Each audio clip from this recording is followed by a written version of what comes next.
is up, everybody? I'm Doug, and welcome to this part of my Let's Play of Final Fantasy.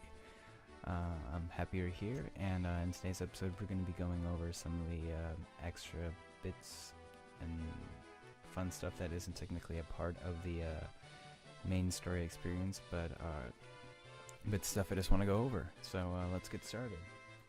So, in the last episode, I had cleared out Provokian of some pirates that were pestering the people in the town, and now the first thing you'd notice if you were playing is that after you take out the pirates, all the people come back. They have, various little things to say, and just like in Cornelia, a lot of the characters kind of hint at other things going on in the world and everything. So, first thing off is I'm just going to talk to some of the people, see what's going on. There are many monsters in the Aldine Sea. Best be careful. Oh yeah, in the last episode, after beating the pirates, the pirate captain gave us the boat, his boat, as a reward for not killing him, I guess. So, we can now use a boat at docks, which I'll show off once we do everything in town. While we're here, I'm just going to go over everything that you can purchase inside the various shops and everything. This town, like every town in the game, has the standard amenities. There's the inn that you can restore your HP and MP at, the church, which you can revive fallen characters at, and you can buy magic, swords, and all that stuff. Yeah. So, the types of black magic you can buy here are Blizzard, Dark, Temper, and Slow. Now, I have already bought everything and grinded for the gold off-screen, so I'll show you what I've gotten equipped. But I picked up Blizzard because you should, at least in my opinion, I feel like you have to have the three main attacking spells, Blizzard, Thunder, Fire, and their upgrades as you go. I also picked up Slow, which reduces the number of foes' attacks, which is a way of making so that if you're fighting a tough enemy, they do a little bit less damage because most enemies usually get in 2 or 3 attacks per turn, essentially. And I also picked up Temper, which is a really, really useful ability that buffs one of your character's attacks. And it can stack multiple times. I think around 8 or 9 or so. I'm not quite sure though. But you can buy Blizzard, Dark, Temper, and Slow. And Dark blinds all foes with darkness, which means they're a little less accurate. I find that this spell isn't the most useful out of the bunch, just because it's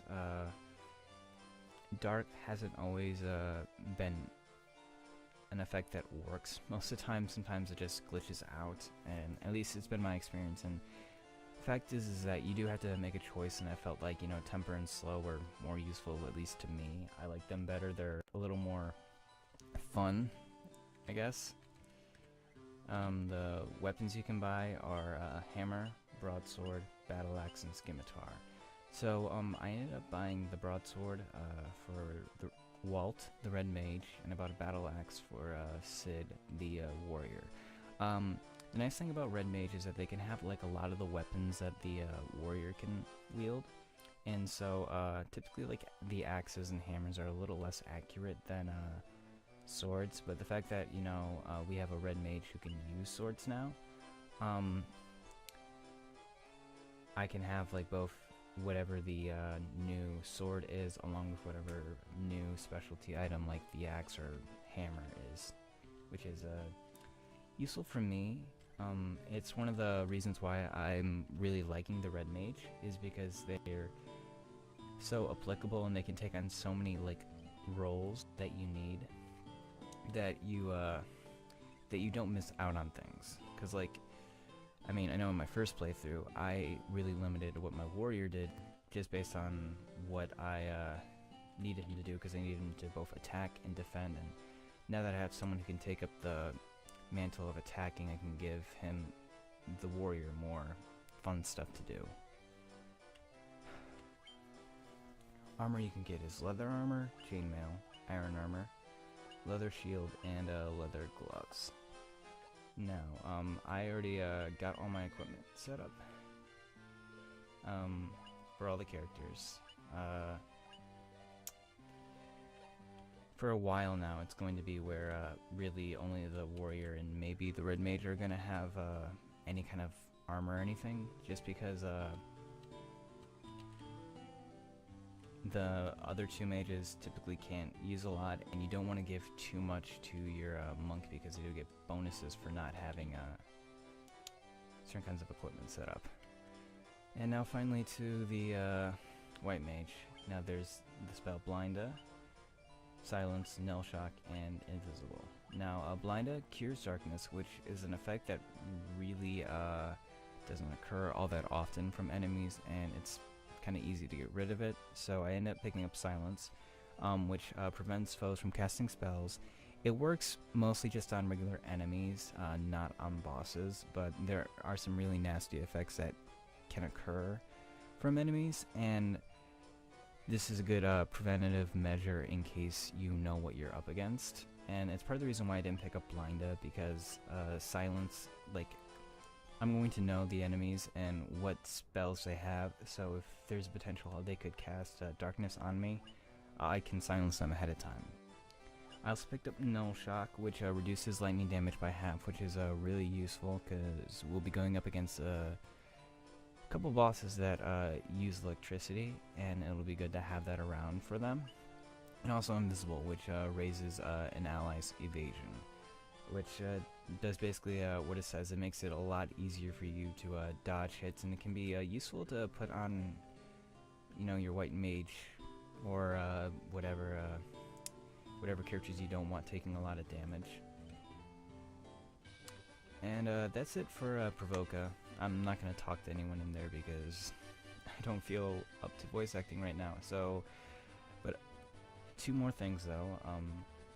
This is the boat that you unlock. Any of these white looking things here are considered docks, and so long as you are you have a boat there, you can get on your boat, but like you can't go from here and then oops.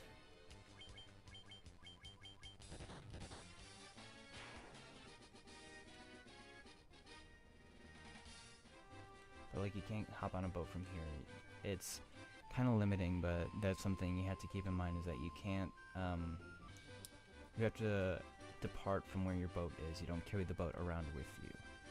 But the second thing, third thing I'm going to show you in this episode is a fun little trick that has been around since the original release of this game, because this game came out a long time ago, I think in the late 1980s or so, and it was released on the NES, and there was this fun little trick where you could go to a certain area on the world map and fight monsters that were a much higher level, and you could get more experience and gold. It was even written in like the old Nintendo Power magazine, and it was called the Peninsula of Power Leveling. And I just wanted to show that off because these Appendix episodes are, you know, just showing off things that I think are cool, and you know, aren't necessary to beat the game or to get the full experience, but are just, you know, part of it. So I'll be spending the rest of the episode heading that way. So yeah, I'll be doing like a lot of walking and fighting, so you can see a little bit more of the combat in this game, which is a really big portion of the game. Like, that's something I really didn't really notice the first time through, because, you know, it's a video game. Fighting is a pretty common thing in a lot of games, some kind of conflict like that. But like, I was watching a speedrun of the game, and I realized that if you take out the need for fighting and grinding and getting money, it's actually a really short game, so the fighting is a huge portion of the game.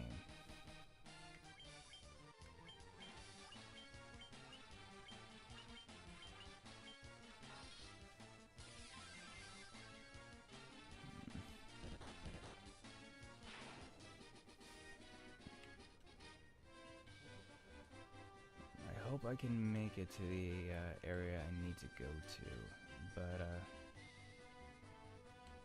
it's I had a thought and then I lost it. I'm sorry. Yeah, it's funny because, you know, Final Fantasy, like this one.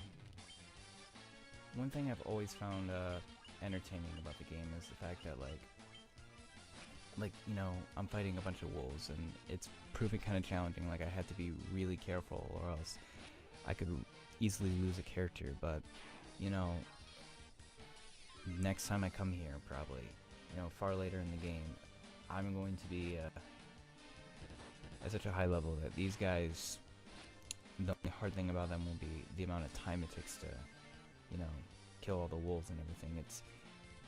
It's one of the things I've liked about pretty much every Final Fantasy game is how they do a good job of giving you this real sense of progression. That, like, you'll fight enemies in a pack of wolves would be difficult, but then you come back in an hour and those wolves are so much easier to handle. And I don't know, it's you know, a very simple setup, but it works, and it's one of the reasons why I've always liked the combat in Final Fantasy, even when it is, you know, a little simplistic at times.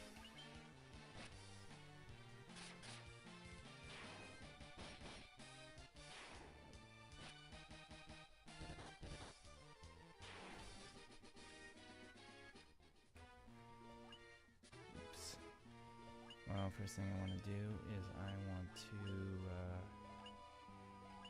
going to heal Monty up a little bit. And I think I'm just going to heal everyone up a little bit more. Okay. I think I still got a little ways to go before I get to... Oh, no, I'm here. Never mind. Okay, so this is the Peninsula Power. Basically, in the original Final Fantasy, the world was divided up into blocks, like the whole map, essentially. And the peninsula that we're at now was in that weird little spot between these two areas. Like, this area is closer to the end game, and you can't get to this continent for a little while. But because, like, this part of the peninsula is where it is, and, like, you can kind of see that little bit of land up to the top there, you could fight monsters from that area and get a lot more experience in Gil for it. So I'm gonna show off this little section of the world for you, and hopefully survive the fight. But it's a fun little trick that they decided to keep in all the re-releases of this game, and it's something I'm not going to abuse. Part of the reason why I like this game is because of the grind and the fact that you had to take the time to fight monsters and, you know, get stronger and everything. But I do want to show it off, just for now at least. You know. Okay. Yeah, these guys, they hit hard and we don't hit very hard against them, basically. But I do want to show off, you know, I just use Invisible and I use Temper, which is going to increase the damage that Sid does. And I'm going to stack 2 Tempers, 3 actually, on Sid. And hopefully that'll help take down these Hillgeeguses.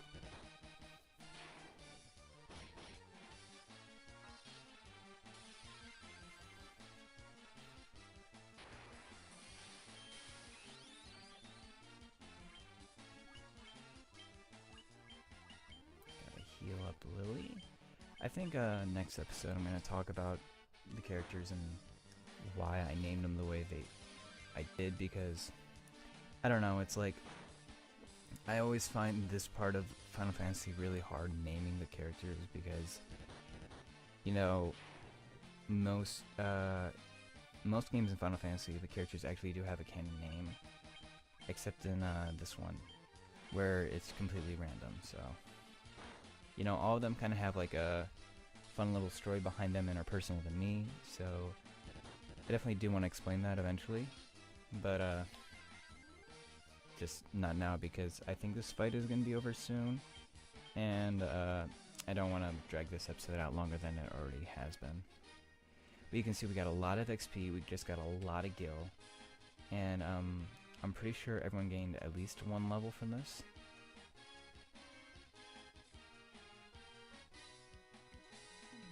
And yep, there you go. So yeah, we just got a ton of gil, which is going to make more of the game easier, I think, at least just a little bit, because every time you get to a new area, my philosophy is I always want to grind and get all the stuff in town that I need before I go to the local dungeon, because this game has a kind of repetitive motion of you go to a town, figure out what the problem is, go to the dungeon nearby, take care of that problem, come back to the town, find out what the next town is, and go from there. So having that little bit of gil is going to help out, but thanks for tuning in for this episode. Sorry if it wasn't the most exciting, but remember, I'm happy you're here. I hope you have fun, and have a good one. See ya.